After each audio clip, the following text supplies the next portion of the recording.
اگر میخواهیم که ملت افغان دیندار باشه و اگر میخواهیم ملت افغان دین رو به جهانیان تقدیم بکنه، قبل از همه باید از الله گفتن و از الله شنیدن رو یاد بگیریم، محافلمون رو مزین بکنیم، مجالسمون رو آراسته بکنیم با اینکه از الله بگیم. چگونه بگیم از الله؟ همان گونه که الله از خودش گفته. آغاز کلامش بسم الله الرحمن الرحیم الله رب العالمین. اولین آیه قرآن رب العالمین الله، تکرار رحمان الرحیم. الله رحمان، ذاتی که این همه نعمتها را لایق نیستیم، میارزیم یا نمیارزیم، این همه نعمتها را به ما عطا کرده و داره حفاظتشون میکنه. رحمان الرحیم الله ارحم الراحمین الله خیر الراحمین الله خیر الناصرین الله خیر الحافظین الله خیر الفاتحین الله خیر الآمرین الله خیر الحاکمین الله خیر الغافرین.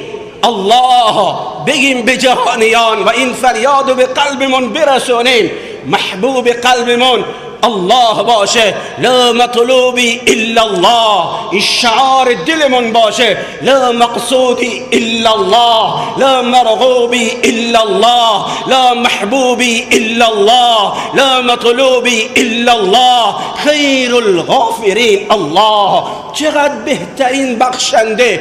یک منظری رو امام الانبیا به صحنه میذاره، شخصی در بیابان براهوتی، تمام وسایل روی یک شتر، آب و آذوقه و کل اشیایش بر روی شترن، در وقت ظهر استراحتی میکنه. هنگامی که بیدار میشه از شتر خبری نیست، از آب خبری نیست، از غذا خبری نیست، از راهش خبری نیست. در همین پریشان حالی تلاش میکنه میکنه، اما هیچ اثر و نشانی از شتر نیست. مایوس میشه، از زندگیش هم دست میشویه به امید اینکه دیگه مرگ میاد همون جای قبلیش سرش میذاره، چشماش میبنده، منتظر ملک الموت فرشته مرگ میمونه.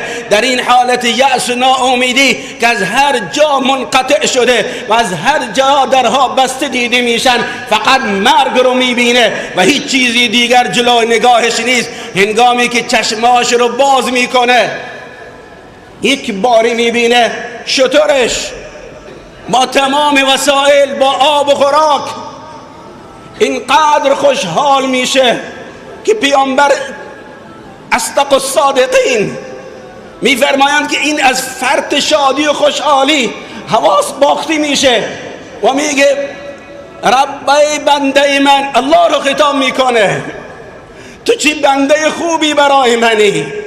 اشتباه میگه، ربش رو بنده خطاب میکنه.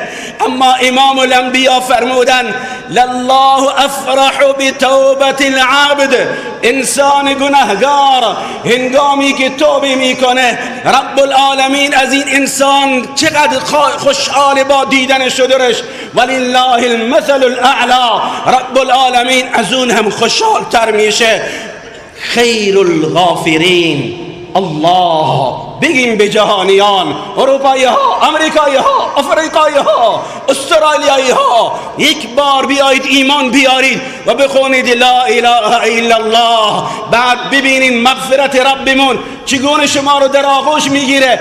الاسلام یهدم ما کان قبله، تمام جنایت ها و خیانت ها و تمام کفر شرکتون پاک میشه، منهدم میشه، اثری از اونها نمیمونه. خیر الغافرین الله، چقدر بخشنده و مهربانه.